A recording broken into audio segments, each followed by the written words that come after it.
12 मार्च 2006 ये वो तारीख है जब विश्व क्रिकेट पर एक छत्र राज कर रही ऑस्ट्रेलिया की टीम के अहंकार को एक बड़ा झटका लगा था। ऑस्ट्रेलिया नहीं जानती थी कि पहली पारी में जिस विश्व रिकॉर्ड को बनाकर इतरा रही है वो इसी मैच की दूसरी पारी में ध्वस्त होने वाला है। चलिए आज कहानी उस मैच की सुनाते हैं जो इतिहास के पन्नों में हमेशा के लिए दर्ज हो गया। जोहान्सबर्ग में हुए उस मैच में टॉस जीत ऑस्ट्रेलिया पहले बैटिंग चुनी। विकेट सपाट था, ऑस्ट्रेलिया इस पर बड़ा स्कोर बनाना चाहता था, लेकिन ये स्कोर इतना बड़ा हो जाएगा किसी ने सोचा भी नहीं था। न सिर्फ वनडे के इतिहास में पहली बार 400 का आंकड़ा छुआ गया, बल्कि ऊपर से 34 रन और जोड़े गए। असल में ये किसी सपने के साकार होने जैसा था। मैच में रिकी पॉटिंग तो मानो साउथ अफ्रीकी गेंदबाजों पर कहर बनकर टूट पड़े थे। उन्होंने सिर्फ 105 गेंदों में 164 रन जड़ दिए, जिसमें 13 चौके और 9 छक्के शामिल थे। गिलक्रिस्ट, कैटिच और माइक हसी ने भी मैदान पर अपने बल्लेबाजी से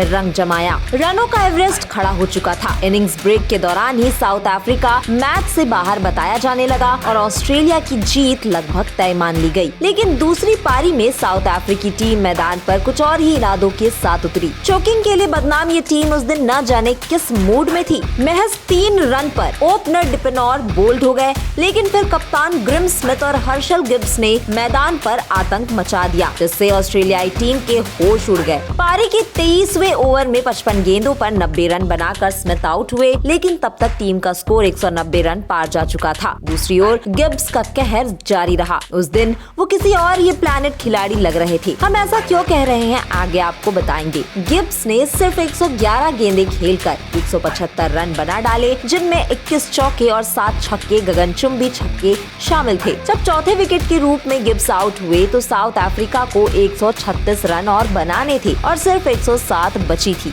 इसके बाद जब कैलिस आउट हुए तो मैच फंसता हुआ नजर आ रहा था, लेकिन मार्क बाउचर और वॉन डर वॉथ ने इस रन चेस को आगे बढ़ाया। वॉन डर वॉथ ने तेजी से 18 गेंदों में 35 रन जड़ दिए। उनके आउट होने के बाद मार्क बाउचर टीम को जीत की दहलीज पर ले गए और आखिरी ओवर की एक गेंद बाकी रहते साउथ अफ्रीका ने 434 रन चेस कर ऑस्ट्रेलिया के घमंड को मिट्टी में मिला दिया। ये मैच कई मायनों में इतिहास के सबसे अनोखे मैचों में से एक रहा। पहले तो ये कि इसमें वनडे का सबसे बड़ा स्कोर बना, जो उसी दिन चेस भी हो गया। पूरे मैच में 87 चौके और 26 छक्के लगे, जो कि एक वर्ल्ड रिकॉर्ड है। यानी 504 रन सिर्फ चौके छक्कों से बने। ऑस्ट्रेलिया के मिक लुइस ने 10 ओवर में 113 रन लुटाए, जो बुरी गेंदबाजी का रिकॉर्ड है। इस मैच से पहले 5 मैचों की ये सीरीज 2-2 से बराबरी पर थी, जिसके कारण ये मैच एक तरह से फाइनल था। इसे जीतकर अफ्रीका ने सीरीज भी जीत ली। मैच के बाद रेफरी को भी ये समझ नहीं आया कि सबसे बढ़िया खिलाड़ी किसे चुने, इसलिए मैन ऑफ द मैच का अवार्ड पोटिंग और गिब्स दोनों को दिया गया। लेकिन इस मैच से जुड़ी कुछ कहानियां मैच के बाद निकलकर सामने आई तो लोगों को यकीन नहीं हुआ कि ऐसी घटनाओं के बावजूद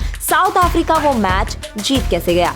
ये घटना मैच से एक रात पहले की है। ऑस्ट्रेलिया के खिलाड़ी माइक हसी डिनर के लिए निकले तो उन्होंने देखा कि गिब्स बैठकर दारू पी रहे हैं, जबकि अगले दिन मैच है। उन्होंने कुछ कहा नहीं और वो चले गए। जब वो वापस लौटे तब भी गिब्स दारू पी रहे थे। इस बार भी कोई बात नहीं हुई और हसी कमरे में चले गए। वहाँ ऑस्ट्रेलियन टीम में एक बैठक हुई। बैठक खत्म होने के बाद जब हसी बैल्कनी में आए तब भी गिब्स दारू ही पी रहे थे। उसके कुछ टाइम बाद जब हसी एक बार फिर बैल्कनी आए तब गिब्स दारू ही पी रहे थे। यानी उस रात गिब्स देर रात तक शराब पीते रहे। फिर सुबह ब्रेकफास्ट से 1 घंटे पहले तक भी वो दारू पी रहे थे। अब भला इतनी पीने के बाद नशा लंबे समय तक तो रहना ही था। तो हुआ ये कि जब वो मैच की दूसरी पारी में बल्लेबाजी करने उतरे तब भी वो नशे में थे और इसी नशे में खेली गई आतिशी पारी की बदौलत साउथ अफ्रीका वो रन चेज पॉसिबल कर सकी। ये कहानी माइक हसी और हर्शल गिब्स दोनों ने ही सुनाई थी। इस मैच से जुड़ा एक किस्सा ड्रेसिंग रूम में भी घटा था। जब साउथ अफ्रीका 434 जैसा विशाल स्कोर चेज करने उतरी तो कहीं से नहीं लग रहा था कि टीम पर कोई दबाव हो या टीम नर्वस हो। लेकिन भला ये कैसे हो सकता था कि आप कोई असंभव काम करने उतरे तो नर्वस ना हो। दरअसल इसकी वजह थे साउथ अफ्रीका के महान ऑलराउंडर जैक कैलिस। जब इनिंग ब्रेक हुआ तो पूरी टीम कोच मिकी ऑर्थर के इर्द गिर्द इकट्ठा हुई। कहने लगी, इसे चेज करने की कोई स्ट्रैटेजी बताइए। इस पर माइक झल्ला कर बोले, पूछ तो ऐसे रहे हो जैसे मैं रोज 434 का स्कोर चेज करता हूँ। इसी बीच कैलिस आगे आए, बोले कि हमने बढ़िया बॉलिंग की है। ऑस्ट्रेलिया ने 15 रन कम बनाए हैं। ये पिच 450 रनों की है। वो लोग पिछड़ गए हैं। बात मजाक में कहीं लग रही थी, लेकिन थी नहीं। सारे खिलाड़ी बातें करने लगे। बस गिब्स एक कोने में बैठे ऊँग रहे थे क्योंकि नशा हावी था। कैलिस की इस बात ने वो जादुई असर किया कि अफ्रीका ने मैच जीत कर ही दम लिया।